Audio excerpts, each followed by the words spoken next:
Hey guys, what's up and welcome back to the channel. I'm Tavon and in today's video we're going to go over Andy Mineo's newest latest song called Been About It. Okay guys, so if y'all haven't heard the song, it's a really good song. I like the song, it's dope. The production is top notch. The lyrics are, you know, in a non-Christian sense, they're really good. I'm gonna play a quick snippet of it and then we're gonna break down the song a little bit. Baby, why would I cheat? You my cheat day. You a treat. That's right. You a snack. Fighting with your jeans cause you got it like that. Well, okay, tell me what y'all fake. Mad about the date. Now I'm great. Cause I remember when I ain't have a way on a date. Only had enough to pay for matinee. Now I'm straight. Every morning feeling like a Saturday. Well, Okay, so that was just about 15-20 seconds of the song. Like I said, the production is really good. And I see me looking down because I got my iPad right here. But it's really good. So let's talk about the production about it real quick.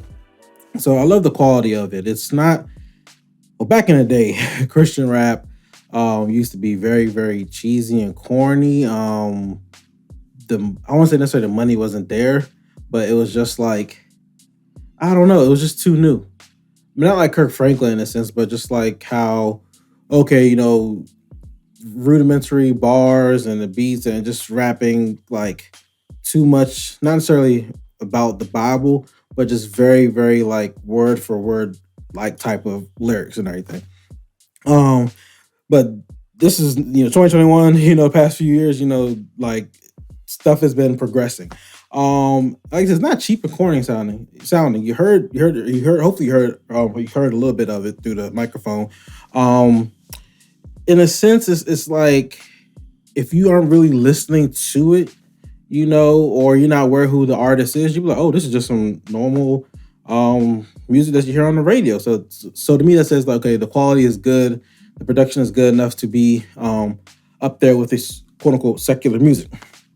And then, like I said, the high quality production, they got professional engineers, professional producers, mix and mastering and all that stuff. And Andy Mineo and featured artist Lecrae, they're really good at what they do. I'm not going to take that away from them. But on the flip side is the lyrics. The punchlines are clean. The metaphors are clean. They're fire. I like it. I like all of it. I'm here for the witty comments, the witty bars, the stuff that you got to think about, like, oh, okay, so this is what they meant, stuff like that. But the verses don't necessarily line up biblically or what you would think, like, as Christians, we should be focused on. Now, I know Lecrae came out first as a Christian artist, and now he's kind of backtracked and says, I'm not a Christian artist, I'm a rapper, or, I'm an artist who's Christian. To me, that's kind of a, how I interpret it is like, okay, so you kind of use, like you have your startup in Christianity, people promote you, and now you're like, okay, I'm not necessarily want to be labeled in a box. And I understand not trying to be labeled in a box, but a lot of times I feel like people are compromising, when they say stuff like that. Well, like don't hold me to that, all my stuff won't be biblically based and everything. But yeah, so that's one of my main concerns. And I have some of the lyrics down I want to talk about. This is part of Andy Mineo's verse right here. It says, "I'm a young man getting what I came for, because I work hard. I got everything I prayed for." Now, like, it sounds really good. It's like just enough. Well, okay, it's Christian because he's talking about what he prayed for.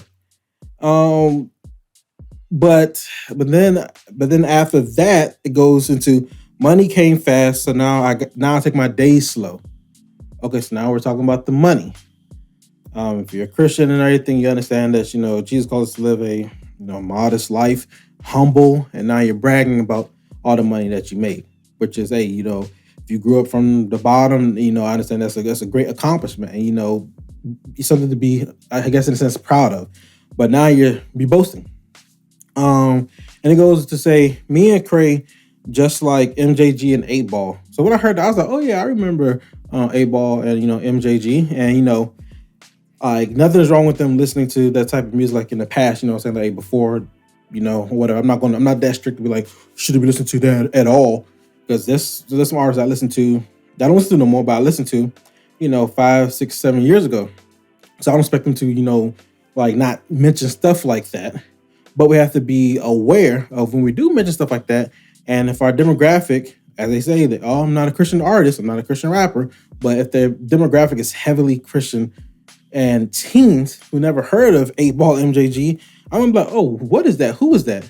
Okay, I'm gonna go up on Google and I'm gonna search it, and now I'm gonna be introduced to that. So now, if you're introducing this other artist or this other group, not saying hey go listen to it, but you're mentioning it, kids are going to now, like I said, go up there and look and listen, and then now there's something else that they are going to be bombarded with. Not necessarily the greatest clean music out there. Then goes and say, I just bought her flowers on a weekday. Okay, cool. Buy white flowers, whatever. Baby, why would I cheat? You my cheat day. So okay, he's saying that like you're my everything. You're all I need. There's no reason for me to cheat. I'm okay. I'm cool with that. You're a treat. You're a snack. Fighting with your jeans because you got it like that. Now, like I said, I understand. Like I said, hopefully this doesn't come off as super, super critical because, like I said, it's not even that deep. But I'm just trying to break down some of the lyrics and see if this is stuff that we should be rapping about if we are Christian artists, even if our market is Christian artists. So what you're telling me is that basically your wife, first of all, you don't fight on jeans unless you're thick. So now I have this image in my head. And a lot of people have the image of the head now. It's like, oh, okay, for one, I didn't even know he was married until I heard a few songs ago. But, so now the person, like, okay, so now we're having this imagery about your wife, so thick that she got to jump up and put her pants on. The Bible even speaks about, modesty. Like how women should be modest, and then even men should have a certain level of modesty. All this is bringing attention to self. It's saying, hey, look at me. Like, yo, look at my wife, man. She's so thick. Like, she got to jump up and down. The other guy's like, okay, cool. Let me look at your wife, or all this stuff. So now we're bringing unnecessary attention to your wife.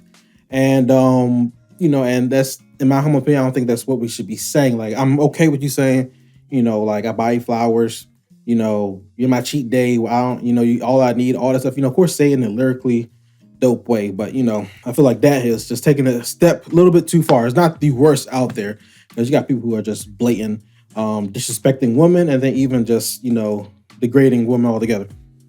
So then we're gonna go over to Lecrae's verse real quick.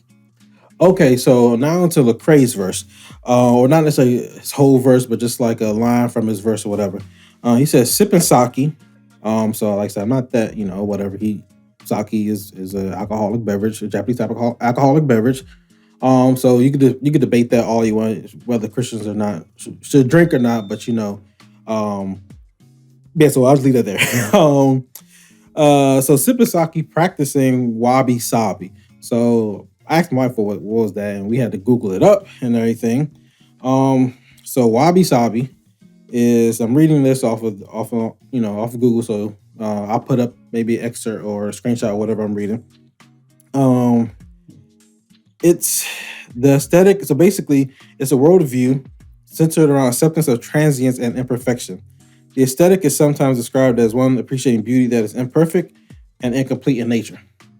So it is a concept derived from the Buddhist teaching of the 3 marks of existence, specifically impermanence, suffering, and the emptiness of absence of self-nature. So he is mentioning a Buddhist teaching. And, like I said, he said he's not a Christian artist. He's just an artist who is Christian. So he can sit there and say that, well, I'm not making music for Christians, but we have to understand the demographic.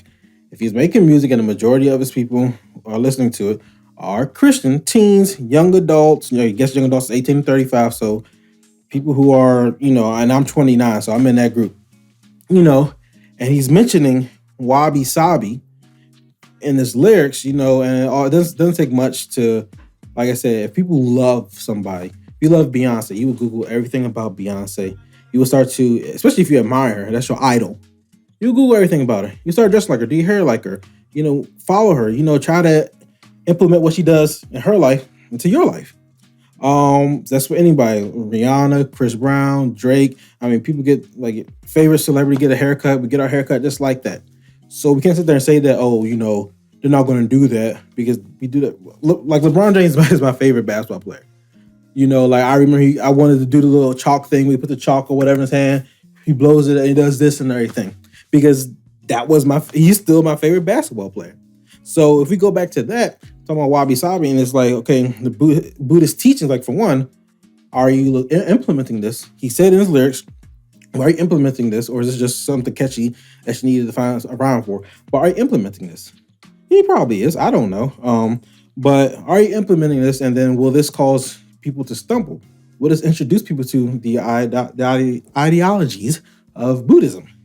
And all that stuff, all the stuff that comes with it. So, but let's continue. He says, I don't need a thoughty. So that's kind of on the same level as Andy Mineo saying that, why would I cheat? I don't need that. I got all I need. But a thoughty is, like I said, this is for our age group. So a thoughty is an acronym for, well, back in school was that's hoe over there. So basically just a girl who's just wild and out there. It's simple. So he's saying, I don't need that type of girl. My girl got that body yaddy. So now he's showing like, okay, my wife is beautiful. That's all I need. And that's great. But when we now introduce the body yaddy, for one, it shows that he, of course, listens to Megan Thee Stallion, or at least he hears about that. But, even if he doesn't listen to it, he just mentions it because, okay, I'm just trying to, be catchy, be poppy. It's like now you're introducing that to the teens and everything. And, oh, cool, he listens to Megan Thee Stallion. Maybe it's okay that I listen to Megan Thee Stallion.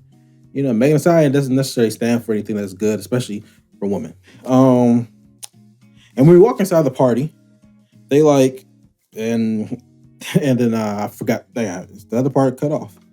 Hold on a second.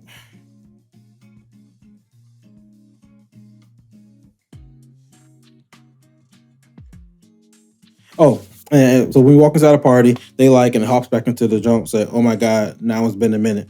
So basically, they're like, oh wow, she got a body out here. When they walk in the party, now everybody's like, hey, yo, what you been up to? So those are just some of the few things that I picked up from these verses out of the song. Like I said, overall, the beat is dope. The artists are dope. They're very talented, but they may not call themselves Christian rappers, but we have to understand that they're making music that a lot of Christians will listen to.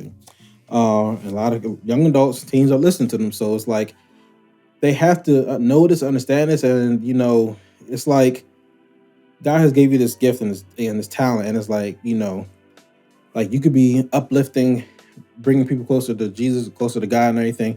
And I don't know if their music is necessarily doing that. I feel like now they're separating themselves and say, okay, I can kind of do whatever I want, but let me sprinkle in a few verses here and there, or let me just say pray, because Christians can relate to that, and it's like, okay, but what about the scope of this whole thing? Like modesty, being humble, and those necessarily that was not the message in this thing. To me, the message was basically, I'm lit, I got everything, I'm good, I worked hard, and yeah, I prayed, but I got everything I prayed for. So, now we're saying that, okay, so now God will make you prosperous in the sense of money and all that stuff. And then that's not necessarily true.